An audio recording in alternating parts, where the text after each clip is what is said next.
Hello hi നമസ്കാരം, welcome back to JC spotlight. വ്യത്യസ്തമായൊരു റെസിപ്പിയിലേക്ക് എല്ലാവർക്കും സ്വാഗതം. ഇന്ന് വീഡിയോയിൽ കാണുന്ന പോലെ വളരെ വ്യത്യസ്തമായിട്ടൊരു കൊണ്ടാട്ടമാണ് ഉണ്ടാക്കിയിരിക്കുന്നത്. അത് വ്യത്യസ്തമാകാൻ ഒരു കാരണം കൂടിയുണ്ട്.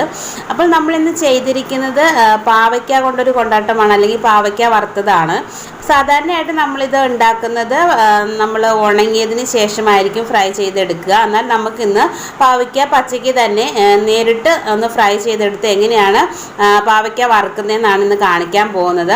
നിങ്ങൾ ചിലരെങ്കിലുമൊക്കെ വീട്ടിൽ ട്രൈ ചെയ്യുന്നതായിരിക്കും. എന്നാൽ വ്യത്യസ്തമായൊരു ടേസ്റ്റിൽ വ്യത്യസ്തമായ ഒരു ഇൻഗ്രീഡിയൻസ് കൂടിയൊക്കെ ചേർത്തിട്ട് നമുക്ക് നല്ല ടേസ്റ്റിൽ പെട്ടെന്ന് തന്നെ എങ്ങനെയാണ് പച്ച പാവയ്ക്ക വറുത്തെടുക്കുന്നതെന്നാണ് ഇന്ന് കാണിക്കാൻ പോകുന്നത്. ഈ റെസിപ്പി നിങ്ങൾ ചെയ്ത് നോക്കാറുണ്ടെങ്കിൽ ഒന്ന് കമൻറ്റ് ചെയ്യണം. ഇല്ലാത്ത പക്ഷം നിങ്ങളൊന്ന് ചെയ്ത് നോക്കുക കേട്ടോ. വളരെ ടേസ്റ്റിയാണ്.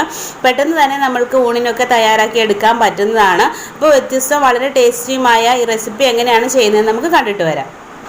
ഇതിന് വേണ്ടിയിട്ട് നമ്മൾ പാവയ്ക്ക നല്ല വൃത്തിയായി കഴുകിയെടുത്തതിന് ശേഷം നമ്മൾക്ക് ഇഷ്ടമുള്ള രീതിയിൽ ഇത് കട്ട് ചെയ്തെടുക്കാം കേട്ടോ. കനം കുറച്ച് കട്ട് ചെയ്യണമെന്ന് മാത്രമേ ഉള്ളൂ. നമുക്ക് ഇഷ്ടമുള്ള രീതിയിൽ ഇത് കട്ട് ചെയ്തെടുത്തതിന് ശേഷം ഇതിലേക്ക് ആവശ്യത്തിനുള്ള ഉപ്പ് ചേർത്തിട്ട് ഒന്ന് നന്നായിട്ട് മിക്സ് ചെയ്ത് കൊടുക്കുക. ഒരുപാട് ഉപ്പ് ചേർക്കരുത്.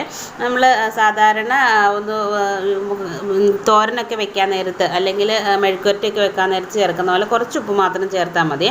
അതിനുശേഷം നമ്മൾ നന്നായിട്ട് ഇത് മിക്സ് ചെയ്തതിന് ശേഷം ഇതിലേക്ക് നമുക്ക് കുറച്ച് ഗരം മസാല, നമ്മുടെ ഏറ്റവും ടേസ്റ്റ് തരുന്ന, ഇങ്ങനെ കൊണ്ടാട്ടം അല്ലെങ്കിൽ പാവയ്ക്ക വറുക്കുമ്പോൾ ഏറ്റവും ടേസ്റ്റ് തരുന്ന ഒരു ഐറ്റമാണ് ഇതിലേക്ക് കുറച്ച് ഗരം മസാല തൂവി കൊടുക്കുന്നത്.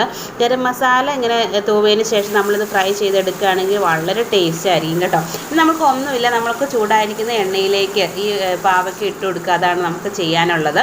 നന്നായിട്ട് ചൂടായിരിക്കുന്ന എണ്ണയായിരിക്കണം കേട്ടോ. ഇത്രയും ആയപ്പോൾ കഴിഞ്ഞു എന്ന് വിചാരിച്ചാലും സ്കിപ്പ് ചെയ്ത് പോകരുത് കേട്ടോ. കുറച്ച് കാര്യങ്ങളോടെ ഉണ്ട്, അതുകൂടി ശ്രദ്ധിച്ചാൽ മാത്രമേ നമുക്ക് പെർഫെക്റ്റ് ആയിട്ട് കിട്ടുകയുള്ളൂ.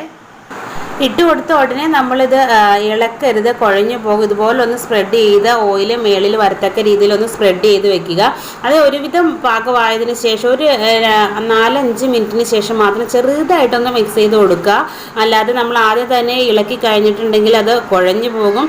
പിന്നീട് ശ്രദ്ധിക്കേണ്ടത് നല്ലതായിട്ട് ചൂടായിരിക്കുന്ന എണ്ണയിലേക്ക് വേണം ഇടാനായിട്ട്. ഇടുമ്പോൾ ശ്രദ്ധിക്കണം, പാവയ്ക്കയിൽ വെള്ളവും ഉപ്പൊക്കെ ഉള്ളതുകൊണ്ട് പൊട്ടി കയ്യിലൊന്നും തെറിക്കാതിരിക്കാൻ വേണ്ടിയിട്ട് ഒരു സ്പൂൺ ഉപയോഗിച്ചിട്ട് ഒറ്റ ഇടുകയായിരിക്കും ബെറ്റർ.